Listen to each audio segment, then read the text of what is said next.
여러분 안녕하십니까. 11시 코로나19 통합 뉴스를 시작합니다. 오늘 0시 기준 국내 신규 확진자는 336명 늘어서 누적 확진자 수는 78,844명으로 집계됐습니다. 국내 발생은 295명, 해외 유입은 41명입니다. 사흘 연속 300명대를 유지하고 있는데요. 오늘은 11시에 서울시의 민생경제대책 브리핑이 있을 예정입니다. 먼저 김민혁 기자와 함께 이야기 나누겠습니다. 자, 원래 서울시 이제 코로나19 브리핑이 있는 날인데 오늘 이제 민생경제대책 브리핑이 있을 예정입니다. 잠시 뒤에 연결을 해보도록 하겠고요. 자, 오늘 먼저 신규 확진자 현황부터 짚어볼까요? 네, 방금 말씀하신 것처럼 336명입니다. 오늘 신규 확진자 수가요. 어제와 비교하면은 한 31명 정도 늘어난 건데요. 그래도 지금 사흘 연속 300명대를 계속 기록 중입니다. 근데 아무래도 오늘이 주 초다 보니까 아무래도 주말 효과가 계속 나타나고 있는 것 같고요. 수요일과 목요일쯤 돼봐야 이제 정확한 감소 추세인지 확인을 할 수 있을 것 같습니다. 국내 발생만 보면 295명입니다. 그리고 이 국내 발생을 지역별로 살펴봤더니 서울에서 121명, 그리고 경기 70명, 광주 23명 이렇게 수도권과 광주 지역에 특히 이렇게 발생이 많이 일어나는 걸 확인할 수 있었습니다. 네. 최근에 양상들을 보면 집단 감염뿐만 아니라 개인적인 접촉에 의한 감염도 이루어지고 있는데 이 공간들을 보면은 직장과 요양원, 병원, 오락실 등 참 다양한 것 같아요. 네, 전형적인 3차 유행의 특성을 지금도 계속 유지하고 있는 것 같습니다. 예전에는 특정 지역, 특정 집단을 통해서 발생이 일어났다면 지금은 이제 소규모, 산발적 우리 일상 곳곳에서 감염이 일어나고 있는 거거든요. 특히 어제 0시 기준으로 봤을 때 서울 성동구의 한양대 병원 이제 집단 감염이 계속 나오고 있습니다. 누적 47명 이렇게 기록이 됐고요. 서울 동대문구 고시텔과 관련해서도 어제 0시 기준 누적 10명, 또 서울 성북구 사우나 관련해서도 누적 15명입니다. 알겠습니다. 자, 현장에서 브리핑이 시작이 될 것 같습니다. 직접 들어보시겠습니다.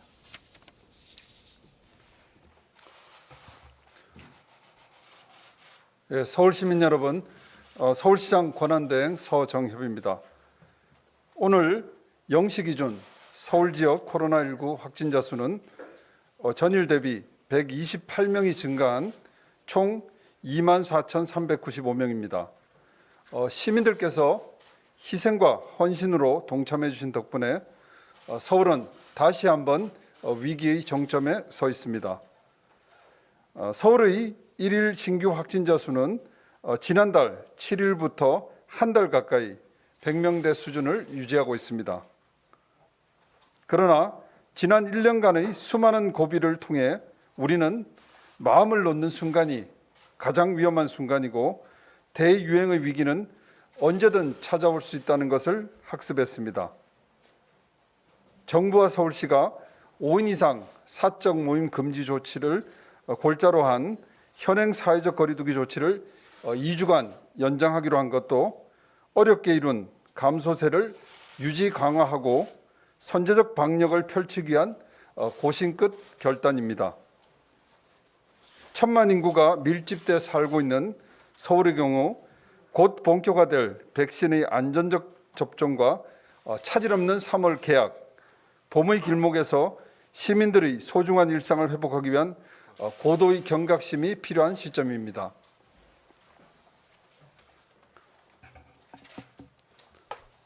그러나 이러한 고강도 방역은 불가피하게 소상공인 자영업자들의 고통과 희생을 수반합니다. 코로나19가 장기화되면서 서비스업 비중이 절대적인 서울은 자영업자와 소상공인의 셋 중 하나가 폐업을 고려하고 있을 정도로 상처가 심각합니다. 한 해 1,400만 가까웠던 외국인 관광객의 발길이 끊기고 작년 말 공연 예매 건수가 전년 대비 90% 이상 급감하면서 관광, 공연 예술업계는 고사 위기를 넘어 생태계 붕괴를 걱정하고 있습니다. 계속되는 고용 한파로 취약계층은 생계 절벽으로 내몰리고 있습니다. 서울시는 설 명절 전후로 총 1조 4,852억 원을 투입해 민생경제 5대 옹기 대책을 가동합니다. 올해 초 8천억 저리융자에 이은 두 번째 민생경제 대책입니다. 가장 지원이 절실한 곳에 직접적인 옹기를 불어넣어 가혹했던 겨울을 지나 희망의 봄을 열어나가겠습니다. 한정된 재원으로 코로나 재난 타격을 가장 먼저, 가장 많이, 가장 깊게 입은 거리두기 직접 피해 업종과 취약계층에 대한 선별 지원, 정부 지원 사각지대의 보완에 역점을 두었습니다. 첫째, 생존을 위해 하루하루 사투를 벌이고 있는 소상공인 자영업자들이 벼랑 끝에서 무너지지 않도록 소상공인 긴급자금 1조 원을 추가 투입합니다. 집합금지와 영업 제한 등으로 피해를 입은 업종뿐 아니라 코로나19의 직격탄을 맞은 관광, 공연, 예술업계, 매출이 급감한 소상공인까지 두텁게 한도 심사 없이 최대 2천만 원까지 저금리 융자를 지원하겠습니다.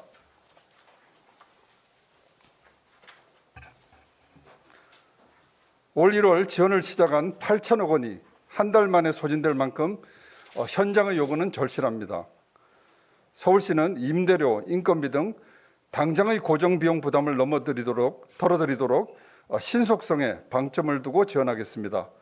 1월 말 기준 2만 명 가까이 지원을 받은 데 이어 약 5만여 명이 추가로 수혜를 받을 것으로 기대합니다. 둘째, 업소도 어렵지만 종사자도 어렵습니다. 서울시는 무급휴직이 실직으로 이어지지 않도록 현장의 수요와 요구가 지속되고 있는 고용유지지원금을 1만 명에게 지원합니다. 총 150억을 투입해 3개월간 최대 150만 원을 지원하겠습니다. 작년 국비 매칭과 추경을 통해 2개월간 100만 원을 지원했다면 이번엔 재난기금을 활용해 100% 시비로 지원하고 개인당 지원 규모를 늘렸습니다. 선지급 후 후검증을 원칙으로 적시에 지원하겠습니다. 지원 대상자는 집합금지 제한 피해업종 근로자를 우선 선정하되 작년 고용유지지원금 수혜자도 포함시켜 지원이 꼭 필요한 분들에게 혜택이 돌아가도록 하겠습니다. 셋째는 고사위기를 넘어 생태계 붕괴를 걱정하고 있는 관광, 공연, 예술업계에 대해선 별도의 긴급 지원 대책을 마련했습니다. 우선 코로나로 가동이 멈추면서 절체절명의 위기에 빠진 관광업계엔 융자 지원, 고용유지 지원금 이외에도 업체당 100만 원의 긴급 생존 자금을 3월 중 현금으로 지급하겠습니다. 정부 3차 재난지원금 대상에 5인 이상 규모 소기업이 제외되어 있지만 관광업계는 모든 업체가 사실상 폐업 상태라 해도 과언이 아닙니다. 서울시는 총 15억을 투입해 5인 이상 여행업 그리고 호텔업, 국제회의업 등 총 1,500개사를 지원해 정부 지원의 사각지대를 메워가겠습니다. 전시와 공연이 줄줄이 취소되면서 유례없는 위기를 맞고 있는 공연예술계를 위해선 96억 원을 조기에 지원합니다. 고사위기에 처한 축제 관련 산업, 공연업계를 돕기 위해 75억 원을 지원, 비대면 공연 등 코로나 상황에 맞는 축제가 진행되도록 하고 예술인들이 창작 활동을 지속할 수 있도록 21억 원을 투입합니다. 모두 4월 이후로 예정된 일정을 앞당기는 것으로 이달 중 신청서를 접수해서 3월부터 순차적으로 지원하도록 하겠습니다. 넷째, 연말 대목이 사라진 명절 연휴 소비 촉진을 위해 바로 내일부터 10% 할인된 서울 사랑 상품권을 4천억 규모로 발행합니다. 당초 분기별 발행 계획을 전면 수정해 올해 계획한 총 발행액의 약 절반을 설 전에 조기 발행하는 것입니다. 얼어붙은 소비 심리를 녹이고 골목 상권에 활력을 불어넣길 기대합니다. 다섯째, 실업자, 실직 상태인 어르신, 장애인, 노숙인 등 취업, 취약계층엔 공공안심 일자리를 상반기에만 6,378명에게 공급합니다. 올해 전체 안심 일자리의 70%를 조기 집행하는 것으로 총 591억 원을 투입합니다. 방역, 안전관리 등은 물론 디지털, 그린 뉴딜 등 미래 분야 일자리도 발굴해 취약계층 고용 안전망과 사회 서비스 확대 효과를 동시에 거둘 수 있도록 하겠습니다. 끝으로 서울시는 1,000만 시민의 예방 접종이 차질 없이 성공적으로 추진되도록 백신의 관리와 접종 그리고 사후 이상 반응 관리까지 책임지고 관리해 나가겠습니다. 접종 시기는 이르면 2월 말부터 시작될 계획으로 의료진을 필두로 시민의 70%를 11월 이전에 완료할 예정입니다. 접종 장소와 관련해서는 시민들이 가까운 곳에서 신속하고 안전하게 예방접종을 받으실 수 있도록 최선을 다하겠습니다. 관련 시설을 갖추기 위해선 넓은 공간이 필요한 만큼 체육시설 등을 활용해 자치구별 최소 1개소씩 예방접종센터 총 30곳을 설치 운영합니다. 집 가까운 의료기관에서도 접종할 수 있도록 국가예방접종 실시 경험이 있는 위탁 의료기관 3,500개소를 선정하겠습니다. 접종 이후에도 이상 반응을 모니터링하도록 민간 합동 신속 대응팀을 구성 운영하고 전담 콜센터를 운영해서 접종 안내는 물론 시민 불안감 해소를 위한 시민들의 편의를 세심하게 살피겠습니다. 최대 현안인 의료 인력 확보를 비롯해 앞으로 본격화할 백신 예방 접종의 전 과정에서 민간과도 적극 협력해 나가도록 하겠습니다. 서울시의사회, 서울시 병원회, 서울시 간호사회, 서울경찰청 등과 민간 협력 지역 협의체를 구성해서 어제 1차 회의를 가졌고 앞으로 협력의 뜻을 모았습니다. 우리 모두의 한결같은 새해 소망은 코로나 극복입니다. 오늘 발표한 5대 대책이 현장의 고충을 해결하기에는 충분치는 않지만 민생 경제에 깊게 파인 상처에 소사를 돋게 하는 처방이 되도록 최선을 다해 추진하겠습니다. 정부와 협력해 추가적인 대책도 지속적으로 고민해 나갈 것입니다. 그리고 백신 접종이라는 새로운 희망의 길이 집단 면역을 확보하고 그리고 일상 회복으로 이어질 수 있도록 차질 없이 준비하겠습니다. 시민 여러분, 감염병 재난 위기는 끝날 때까지는 끝난 게 아닙니다. 그리고 이번 설 명절은 또 하나의 시험대가 될 것입니다.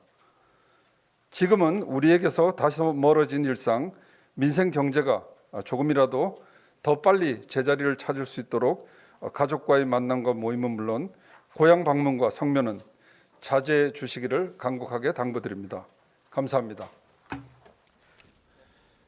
네, 서울시의 민생경제대책 브리핑 들으셨습니다. 다시 김민혁 기자와 함께 브리핑 내용 정리해 보도록 하겠습니다. 자, 서정엽 서울시장 권한대행이 이제 발표를 했는데요. 네. 5대 이제 대책이 발표가 됐습니다. 네. 어려움을 겪고 있는 자영업자와 소상공인들을 위한 대책이 중심이 됐는데 종사자뿐만 아니라 소상공인 긴급자금도 지원이 되네요. 네, 말씀하신 것처럼 이제 코로나 시국에 가장 어려웠던 분들이 자영업자와 소상공인들이지 그렇죠. 않습니까? 그래서 이분들이 셋 중 한 분이 폐업을 고려하고 있을 정도로 상처가 크다 이렇게 진단을 했거든요. 그래서 설 명절 전후로 총 1조 4천여억 원을 투입해서 민생경제 5대 온기 대책을 가동한다 이렇게 방금 전에 발표를 했습니다. 네. 크게 5개인데요. 먼저 말씀하신 자영업자 거 먼저 얘기를 드리면은 네. 생존을 위해 하루하루 사투를 벌이고 있는 소상공인 자영업자들이 이제 벼랑 끝에서 무너지지 않도록 이분들에게 긴급자금 1조 원을 추가로 투입한다 이렇게 첫 번째로 발표를 했고요.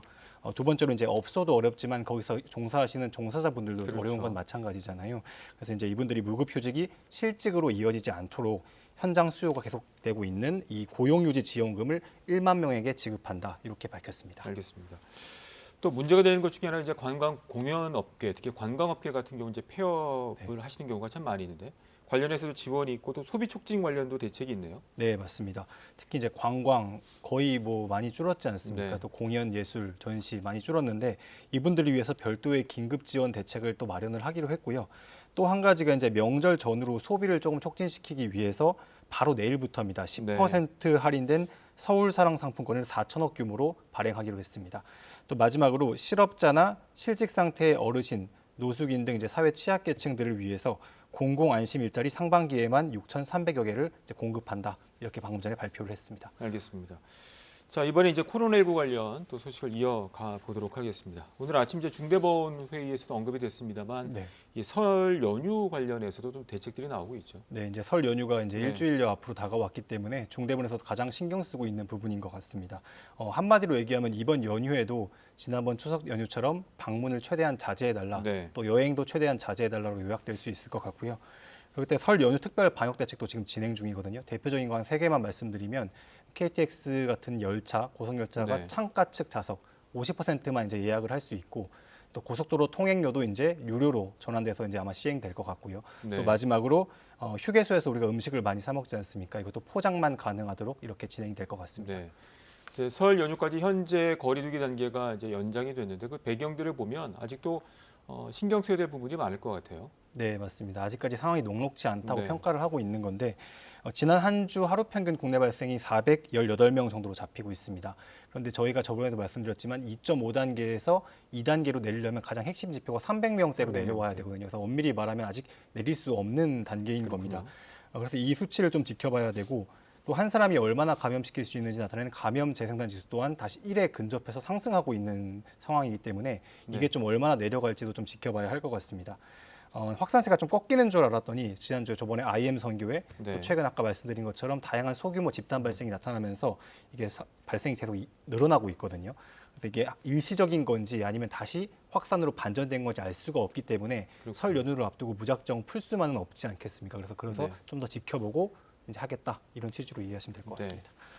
오늘 대책이 나왔습니다만 이제 자영업자와 소상공인들 같은 입장에서 이제 어렵기 때문에 이제 관련해서도 이제 영업 시간 좀 늘려달라거나 한 5인 이상 금지를 좀 풀어달라는 언급들이 있는데 이것도 방역 당국에서 상황을 지켜보고 또 판단하겠다는 얘기죠. 네, 맞습니다. 일요일 브리핑 때 한 주 정도 네. 지켜보고 하겠다는 전제를 달고 이런 발표를 했었거든요. 무작정 연기하기에는 소상공인 자영업자들의 그렇죠. 어려움이 너무 크기 때문에 이게 어려움이 크면 현장에서 이걸 수용하고 참여도 또한 떨어질 수밖에 없지 않겠습니까? 그래서 그런 걸 고려해서 수치 아까 말씀드린 수치가 조금 좋아진다면 다시 완화할 수 있다 이런 전제를 달았습니다. 네. 그 작년부터 보면 이제 거리두기 단계 관련해서도 다양한 그 논의들이 이루어지고 새로운 규칙들이 만들어지고 있는데 관련해서 현재 전문가들의 토론회가 열리고 있다고요? 네, 오늘 오전 중에 시작해서 지금 계속 진행이 되고 있습니다. 아마 이 거리두기 단계, 특히 3차 유행 상황에서 많이 거론됐던 효과성이나 형평성 문제, 이런 방역 수칙의 문제점들에 대해서 감염내과 전문의나 여러 가지 사회복지학 전문가들 네. 등이 모여서 이걸 어떻게 개선하면 좋을 것인가 이런 거에 대해서 토론이 계속 진행이 되고 있습니다. 네, 그래서 알겠습니다. 오늘 네. 여기까지 듣겠습니다. 네. 지역 상황 알아봅니다. 광주광역시에서는 집단 감염이 늘고 있는 안디옥 교회와 성인 오락실 관련 확진이 계속되고 있습니다. 밤사이 15명의 확진자가 나왔는데요. 현장 취재 기자 연결합니다. 김혜린 기자, 어젯밤에도 안디옥 교회 관련 확진자가 나왔다고요? 네, 밤사이 광주에서 15명의 코로나19 신규 확진자가 더 나왔는데요. 이 가운데 9명이 안디옥 교회 관련된 확진자들입니다. 대부분 안디옥 교회 신도들의 가족이나 지인들로 연쇄 감염이 발생한 걸로 보고 있습니다. 이 중엔 특히 초등학생 1명도 포함되어 있는 것으로 확인됐는데 등교는 하지 않았던 것으로 파악됐습니다. 안디옥 교회에서 첫 확진자가 나온 건 지난달 25일이었는데요. 일주일 만에 관련 확진자가 118명으로 늘었습니다. 방역당국은 예배 참석자뿐 아니라 신도 전체로 검사 대상을 확대하고 심층 역학 조사를 벌이고 있습니다. 최근 집단 감염이 늘고 있는 성인 오락실 관련해서도 4명이 추가 확진됐습니다. 지난달 27일부터 지금까지 광주 성인 오락실 4곳과 관련해 확진자 49명이 나온 건데요. 광주시는 성인 오락실 150여 곳에 대해 집합 금지 명령을 내리고 성인 오락실을 방문한 사람들은 반드시 검사를 받도록 행정명령을 발동했습니다. 이 밖에 광주에서는 기존 집단 감염 발생지인 광주 광산구 에이스 TCS 국제학교와 관련해 1명이 확진됐고 감염 경로가 밝혀지지 않은 확진자 1명이 나왔습니다. 한편 전남에서도 순천과 화순, 여수에서 기존 확진자들의 접촉자들이 각각 1명씩 확진됐고 광양에서도 감염 경로가 밝혀지지 않은 확진자 1명이 나오는 등 밤사이 4명이 추가 확진됐습니다. 지금까지 광주광역시청에서 KBS 뉴스 김혜린입니다. 경기도의 신규 확진자는 이틀 연속 2자릿수를 보이고 있습니다. 안산에서는 병원 2곳과 관련해서 확진자가 잇따라 나오고 있는데요. 경기도 재난소득 접수 첫날인 어제 84만 7천여 명이 신청을 했습니다. 보도에 김미라 기자입니다.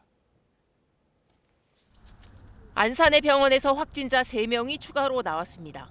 해당 병원은 지난달 첫 확진자가 나오면서 병원 전체 종사자 등에 대해 전수검사가 진행됐고 누적 확진자는 28명으로 늘었습니다. 안산의 또 다른 병원과 관련해 어제 하루 확진자 1명이 추가로 확인돼 누적 확진자가 10명이 됐습니다. 김포에 있는 주간보호센터 관련해서는 5명이 더 확인돼 누적 감염은 38명으로 늘었습니다. 해당 시설은 지난달 19일 첫 확진자가 나왔는데 시설을 이용한 고령자와 그 가족 등이 잇따라 확진 판정을 받으면서 방역 당국이 긴장하고 있습니다. 이를 포함해 경기도에 오늘 0시 기준 신규 확진은 82명으로 해외 유입 12명을 제외한 70명이 지역 발생입니다. 이틀 연속 두 자릿수를 보이는 등 확산세가 다시 주춤하는 모양새지만 경기도 누적 확진자는 19,977명으로 2만 명에 육박하고 있습니다. 한편 경기도 2차 재난기본소득 접수 첫날이었던 어제 84만 7,202명이 신청을 한 것으로 집계됐습니다. 이는 지난해 1차 재난기본소득 접수 첫날 인원과 비슷한 규모지만 1차 때는 온라인 신청에 있어서 요일별 오부제가 없었던 것을 감안하면 더 높은 신청률을 보였다고 경기도는 분석했습니다. KBS 뉴스 김민아입니다. 이번 달부터 접종이 예정되는 아스트라제네카 백신은 고령층에 대한 효과를 놓고 의문이 제기됐었는데요. 국내 검증 자문단이 만 65세 이상 고령자에게도 효과가 있다며 조건부 허가를 권고했습니다. 보도에 김민지 기자입니다. 유럽연합이 아스트라제네카 백신 접종을 18세 이상 전 연령층 대상으로 공식 승인했지만 논란은 여전합니다. 임상시험 참여 대상자 중 만 65세 이상 고령자가 7% 정도에 그쳤기 때문입니다. 이에 대해 외부 전문가 8명으로 구성된 국내 검증자문단은 조건부 허가를 권고했습니다. 다수 의견으로 연령 제한 없이 만 18세 이상으로 정했습니다. 백신 투여 후 고령층의 면역 반응이 다른 성인과 유사한 점, 중대한 이상 반응이 나타나지 않은 점 등을 감안해 고령자에 대한 투여를 배제할 수 없다는 의견입니다. 소수 의견도 나왔습니다. 고령자에 대한 자료가 부족해 예방 효과가 입증되지 않았고 항체가도 65세 미만의 성인에 비해 낮다는 점 등을 들어 임상 결과를 더 확인하고 허가하는 게 바람직하다는 겁니다. 안전성과 관련해선 허용할 만한 수준이라면서도 임상시험에서 나타난 신경계 관련 이상 반응에 대해서는 모니터링이 필요하다고 밝혔습니다. 백신 투여량은 표준 용량으로 2차례, 투여 간격은 4에서 12주가 적절하다고 권고했습니다. 이번에 논의된 여러 가지 자료에 대한 해석과 그다음에 논리 이런 부분들을 보다 입체적으로 저희가 점검을 해서 최종 결론을 내도록 할 계획입니다. 한편 화이자 등 mRNA 백신을 접종하는 중앙예방접종센터는 국립중앙의료원 신축 예정부지인 미 공병단터에 자리 잡았습니다.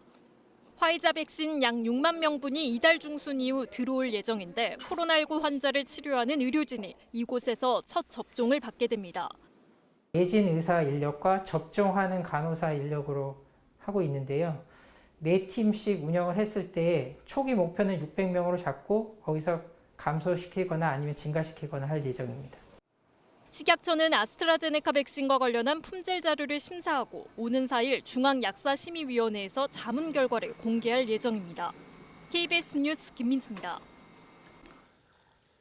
미국에서 변이 바이러스 확산 추세로 코로나19 대응에 경고등이 켜졌다는 방역 당국의 진단이 나왔습니다. 미국은 백신 접종 확대로 대응하는 한편 가정용 진단 키트를 도입하기 위한 지원에도 나섰습니다. 김기현 특파원이 전해왔습니다. 앤서니 파우치 미 국립 알레르기 전염병 연구소장이 코로나19 대응에 경고등이 켜졌다고 밝혔습니다. 백신과 치료제 개발 같은 면역학적 압력을 피하기 위해 바이러스가 스스로 진화하고 있다는 겁니다. All of us that are in this together will have to be nimble to be able to just adjust readily. 파우치 소장은 현재 상황에서 최선의 대응책은 조속한 백신 접종 확대뿐이라며 연일 속도를 강조하고 있습니다.